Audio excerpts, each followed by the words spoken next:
Hi friends, welcome to T&D protection. और आज distance protection relay की ये पहली वीडियो हम बनाने जा रहे हैं। ये फंडामेंटल है।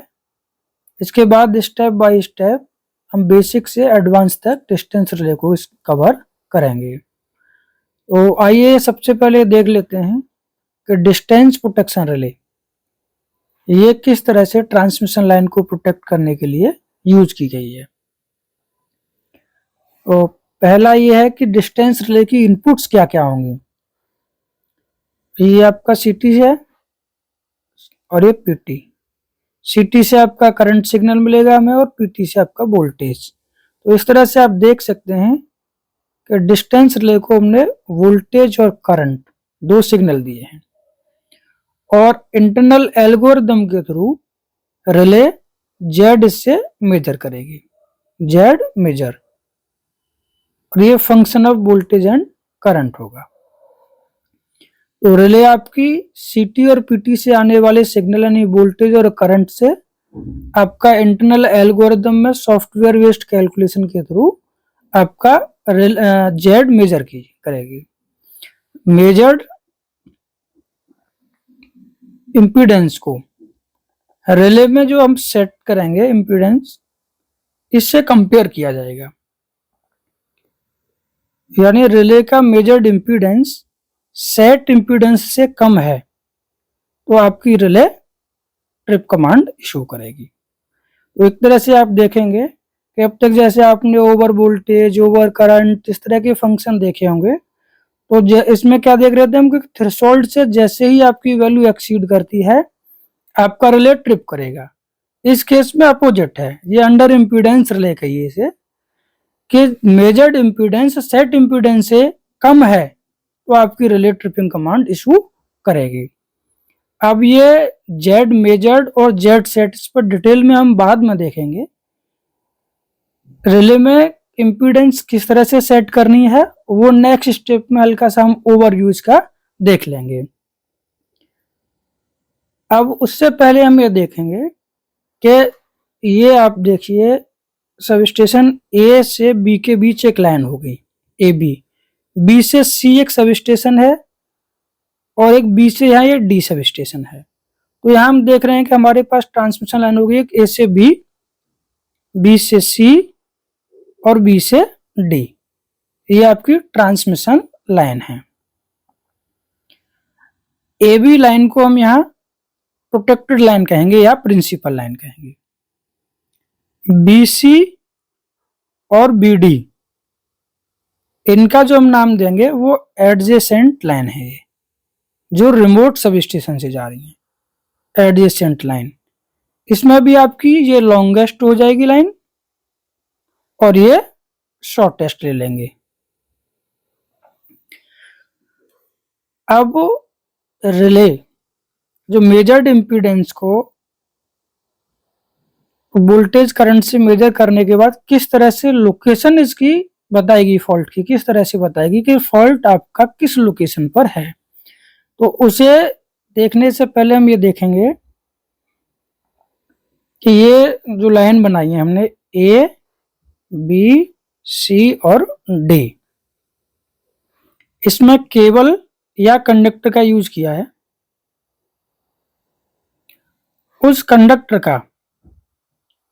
कंडक्टर या केबल जो भी है हमें ओम पर किलोमीटर या ओम पर माइल ये इम्पीडेंस फिक्स रहता है। इसका इम्पीडेंस यानी किसी ट्रांसमिशन लाइन का इम्पीडेंस जेड जो होगा ये आर प्लस जे एक्स, दो कंपोनेंट होंगे इसके, रेजिस्टेंस और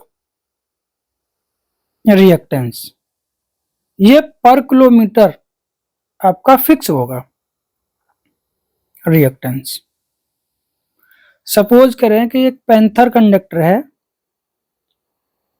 पैंथर कंडक्टर, तो इसका पर ओम जो इम्पीडेंस है जेड वो आर प्लस जे एक्स है और इसकी वैल्यू 0.16 और ये 0.4,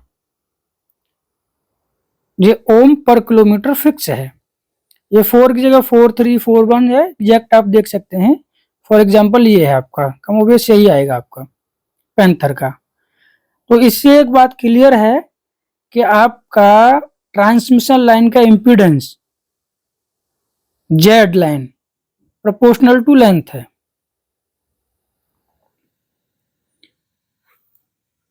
अब लेंथ पे वो करेगा आपका, डिपेंड कर रहा है, जितनी लंबी लाइन होगी उतना उसका इम्पीडेंस ज्यादा आएगा। लेकिन हमें देखना है कि पर किलोमीटर इम्पीडेंस फिक्स है।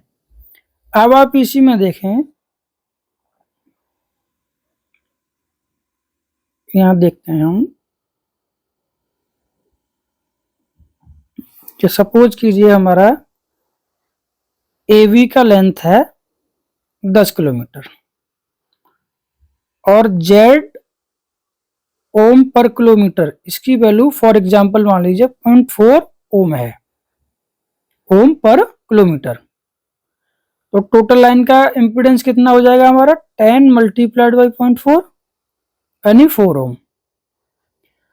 अब सपोज करें कि यहाँ फॉल्ट आया, तो इसकी लोकेशन 10 टोटल 10 है, सपोज करो यहाँ 8 किलोमीटर पे फॉल्ट है, तो 8 किलोमीटर इक्विवेलेंट टू कितना हो जाएगा 8 मल्टीप्लाइड बाई 0.4 यानी 3.2 ओम के बराबर हो गया ये।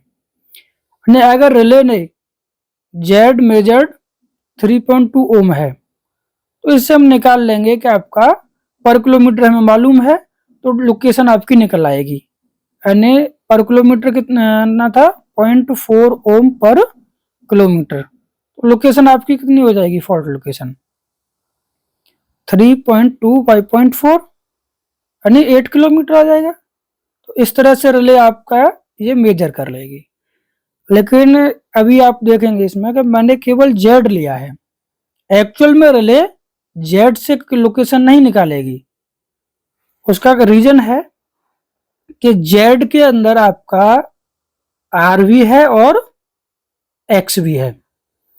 ये अगर मान लीजिए फॉल्ट रजिस्टिव हुआ, आर्क हुआ या कहीं ट्री के कांटेक्ट में है, तो इसमें क्या है कि एक्सटर्नल रेजिस्टेंस भी आपका इंक्लूड हो जाएगा। तो वो जो एक्सटर्नल रेजिस्टेंस है इससे हमारी मेजर्ड इम्पीडेंस वेरी करेगी, और मेजर्ड इम्पीडेंस वेरी करने की वजह से हमारी जो एक्चुअल फॉल्ट लोकेशन है वो आपकी प्रॉपर नहीं आएगी।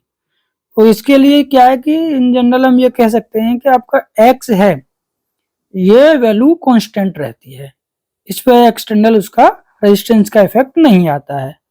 हालांकि ये भी वेरी करती है, उसे हम डिटेल में आगे देखेंगे, लेकिन ज्यादातर केसेस में, मेजोरिटी ऑफ केसेस में आपका एक्स कांस्टेंट ही रहेगा।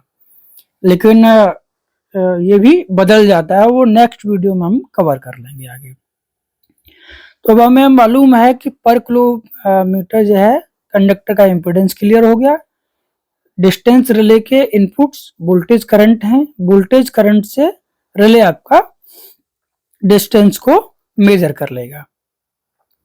अब इसमें है कि जो मेजर्ड इम्पीडेंस को सेट इम्पीडेंस से, सेट इम्पीडेंस मतलब रिले सेटिंग्स कह सकते हैं आप, इससे कंपेयर करना है।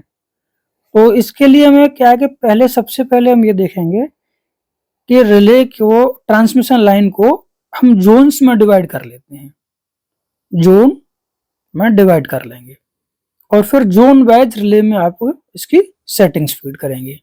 तो किस तरह से देखिए इसके जोन्स में डिवाइड करते हैं। ये कंप्लीट लाइन आपकी सपोज कीजिए ए से बी थी, सी और ये डी। ए बी को देखेंगे पहले कि 80% तक जो भी इंपीडेंस लेंगे हम 80% ऑफ ए बी, तो इसे हम जोन 1 कह देंगे, जोन 1। जो 20% पोर्शन बचा है ये, इसे हम जोन 2 में कवर करेंगे। तो जोन 2 में कवर करने के लिए आप देख सकते हैं आगे रीच सेटिंग क्राइटेरिया नाम से हमने इसे दे दिया है। तो एक ट्रांसमिशन लाइन को हम 4 जोन में डिवाइड कर लेंगे, zone 1, zone 2, zone 3 and zone 4। इसमें भी आपकी डायरेक्शन के अकॉर्डिंग पहले 3 जोन आपके फॉरवर्ड होंगे, फॉरवर्ड, फॉरवर्ड जोन, फॉरवर्ड, और ये जोन 4 आपका रिवर्स जोन होगा।